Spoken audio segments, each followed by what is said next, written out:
Hi and welcome to this video, and in this video I'm going to help you decide on whether or not the iPhone 7 Plus is worth your money in 2024. So whether you're just an average user or you're tech savvy, you just like to, flex on your friends, I'm going to be helping you make that decision. And with that said, I just want to point out the fact that as great as tech videos from big reviewers or big YouTubers like Marquez and Mr. Who's the Boss, Linus Tech Tips, Marquez is my personal favorite, there is something that the videos don't help the average person in my country, Zambia, and countries like Zambia fail to do. Like, their videos are short in one department, which I believe is one of the most important departments. Of course, their videos are so entertaining, are well produced. I mean, it's the best of the best. And when you're done watching them, you would have, they're very informative. You have a whole new information that you didn't have. But the main purpose for the review video is to help you decide on whether or not you should buy certain tech. Like, there's tech that you don't have your hands on, and at the end of the review video, it should help you make that decision of whether or not it's worth your money. So a practical example of this is, let's say Marquez reviews an iPhone 15 Pro Max on his channel, which he has. You should probably go watch that. And he tells you all the things it does, and you're excited. You have all of this new information about it, and he tells you that, okay, it's definitely worth your money, but you find that for the average guy in my country, most people can't afford those phones. So yeah, he tells you it's worth purchasing it, but you just don't have the money. And the phones you actually have your eyes on, like maybe the iPhone 7 Plus, like I'm reviewing right now, it was reviewed back in 2016 on September 7th, and the information he put out for that period is actually redundant right now. Like, you can't make a decision based off of that. So I feel like, as great or amazing as their videos are, watch them all the time, they come short in helping you decide. And this is what this channel is for. So if you're interested in videos like this, where just like the average African can afford, and the reviews that big reviewers have reviewed are kind of redundant when it comes to the decision making aspect, just that aspect. My videos are not better in any way, quality, sound, presentation, but in terms of helping the average African, the Zambian, or countries like that, third world nations, decide, can you save for it? Is it worth saving for? Is it worth purchasing? Maybe you're coming from the Android arena and you're like, which iPhone is really worth me purchasing? What I can afford, what I can save up for from what I'm earning. This channel is definitely for you. Do subscribe. So without any further ado, let's get straight into this video.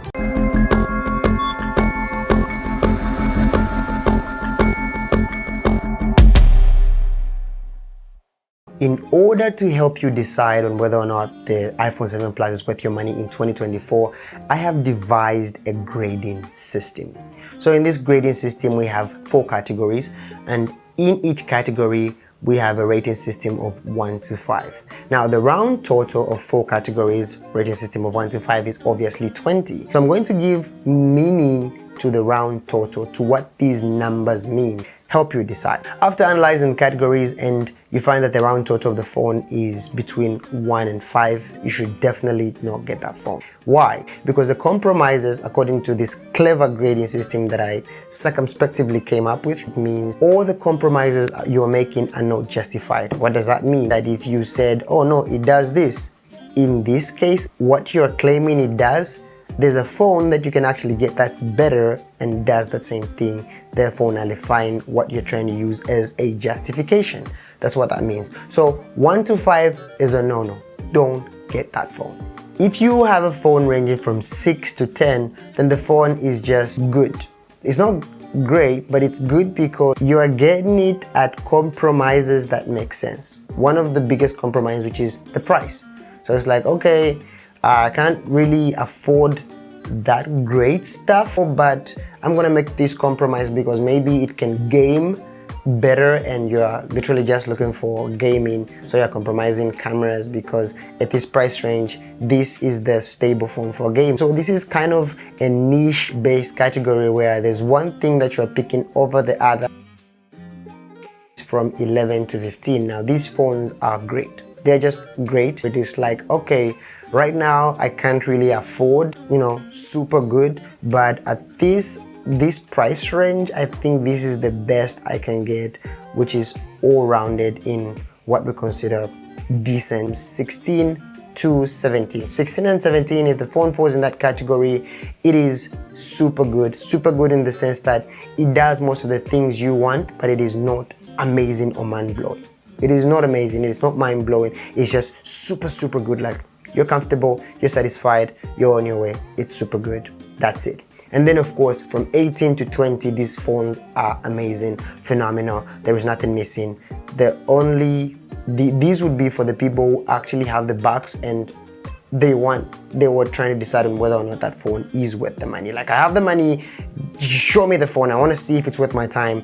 This is for you. Pause the video now to have a good look at this summary I made for you. So the first category we're going to look at is the build and the design. And straight up, we're going to look at the screen. Now, the iPhone 7 Plus has a 5.5 inches corner-to-corner screen. Because of thick bezels and, you know, the big forehead and the huge chin, this is a pretty big phone with a pretty big screen. That's a big screen even in this day comparing to the biggest phones out there. So if you're looking for a big phone and a big screen, it feels like you're actually using a big phone with a big screen. This is definitely for you. The other thing about the design is that I feel like the design is pretty slick. Pretty slick, what do you mean? It's so dated? Yes, if you watch reviewers like Marquez who are holding iPhone 15s and whatever, the first impression you get of the phone next to those phones is it's dated. But like in a day-to-day normal life, it does not feel dated. Like, you know, all phones are slippery just like the iPhone 7, but in terms of the build, it really feels solid. It feels like it's up to date. It does not feel dated. It feels really modern. So I think I like the design. What do I mean by this? If you're just gonna be on a day-to-day where it's not about first impression, if you're holding it next to an iPhone 15, you would definitely feel that it's dated, and the narrative of it being a phone from 2016 would definitely ring dated to you. But if you're looking at it not subjectively, objectively, which then turns into subjectively if you use it over time, the phone does not feel dated. I promise you that. It feels great. Like iPhone 11 to using the iPhone 7 just feels great. Like it's just a normal iPhone. If you're not looking at it in a scope of, or compared to, no, if you're just like using it, it will always give the impression that this is an iPhone 7, this is an iPhone, it's the iconic iPhone look, unless it's just the stereotype of, oh no, it's old, it's got a button. But if you're just gonna be like, I feel like it's a pretty good phone. And the one amazing thing about the iPhone 7 Plus is that it has the quickest Touch ID you can get in the phone. Like literally, the Touch ID was at its prime when they made this iPhone in 2016, and it is top notch. It is the quickest, so more points for that to the iPhone because of that quick Touch ID. But in terms of overall design and build, I feel like I can give it a solid 3. So category 1, the iPhone 7 Plus gets a 3. Let's talk about performance. So in terms of performance, you will be shocked. So you know that the iPhone 7 Plus goes up to iOS 15.8.2, which I updated it to when I was testing it, and trust me, you won't believe it. We'll get into the speed test comparison in a bit, but the iPhone 7 Plus is quick.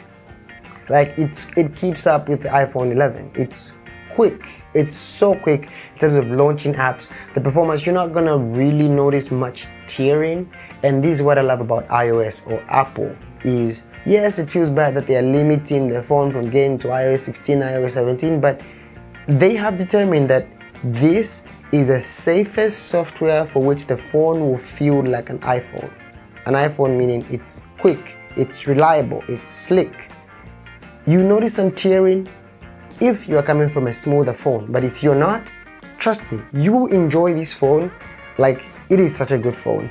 Using it for over a day, just moving around with it, doing my normal things with it, I did not feel like, yo, this is so dated. Of course, with the heating and the thermal throttling, you kind of start noticing it slowing down a bit, but you will not feel like, man, Jesus, this phone only has 3 GB of RAM and it is able to keep up well with that iOS 15.8.2.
I just want to point out that when it comes to heavy gaming, this is where you notice a slump. So if you're a heavy gamer, like you want to play games like Warzone, don't.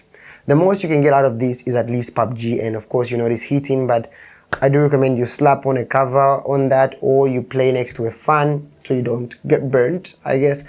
But yeah, basically if you're not going to do heavy gaming, or I mean even like graphics intensive activities like maybe editing a video, the delay won't be too bad. But if you're going to do intense gaming, then this phone is definitely not for you.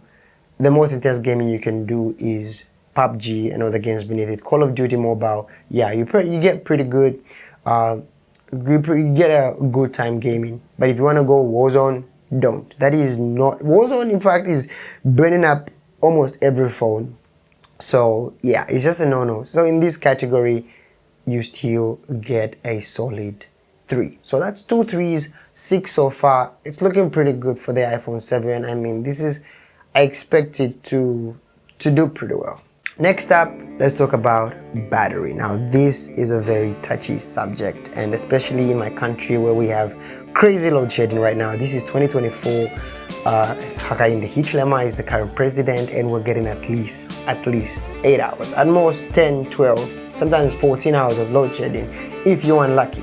If the guy that's supposed to turn back the electricity in your area is asleep or drunk or what, I don't know what these niggas be up to, but yeah, that's the problem here. So battery life, if you are just like a normal user, and I'm gonna define what a normal user is. A normal user is a person who has something to do. He's working, he's got activities, he's got school. You're not just sitting home all day on the couch trying to play video games. The battery life is decent. It's decent, that's all I'm gonna say. Decent in the sense that you can actually get through most of the day if you just get up, it's fully charged, you don't have to carry around the power bank. You know, it's a 7 Plus, not the 7. You don't have to carry around the power bank, and you know, you can just use the phone, pull it out, not stay on it like watching a YouTube video for 2 hours. No, you can watch a few like 10-minute videos to like 30 minutes back in your pocket. You might listen to some music, you might navigate your maps, as long as you've replaced the battery, because of course, you know, there's not going to be an iPhone that's coming from Apple right now with 100% battery. You just won't find it. So if you've replaced the battery and the manufacturer is actually a decent manufacturer, then you should be able to get through the day just fine if you're not a heavy user or you don't abuse your phone. So will it give you the confidence that you actually have an iPhone that might last through the day if you don't abuse it? Yeah. And in terms of video recording, I did go through that, and I recorded I think an hour 20 of video in 1080p at 60 FPS on the iPhone, and I lost 30% battery. It was 70% after I was done. So you do get the gist. You're recording for an hour 20 straight of raw footage, not raw footage, it was 1080p, 30 FPS, and you lose 30%. That's pretty decent. And decent, this is not MKBHD, this is like the average person in Zambia, and this is pretty good for them. For me, I can use that. It's worth the money I'm paying for. iPhone 7 Plus could be like 3,000, 3,500 kwacha. So I feel like, yeah, it is justified at that price range. So in terms of battery, solid 3. Just got 3 threes. We're already at 9. It's looking good for iPhone. Not great, not amazing, just looking good. Now, in terms of the camera, so we've already established that you can rely on the iPhone 7 Plus for your raw performance, for your social media, for just the basic things, phone calls, just, you know, you can get you through the day. You would have confidence that I have an actual phone that will not just black out while everybody else's phone is on, that you can carry. The most important thing that people use iPhones for are pictures and videos. So regarding pictures, you will be shocked. We're gonna do a camera test in a bit. I'll put that right up so that you can see for yourself, and put the video recording. But in my opinion, the photos are better than you expect them. I couldn't believe it. Like, you would have to look hard to tell the difference between an iPhone 11 and an iPhone 7, and that's what I was comparing.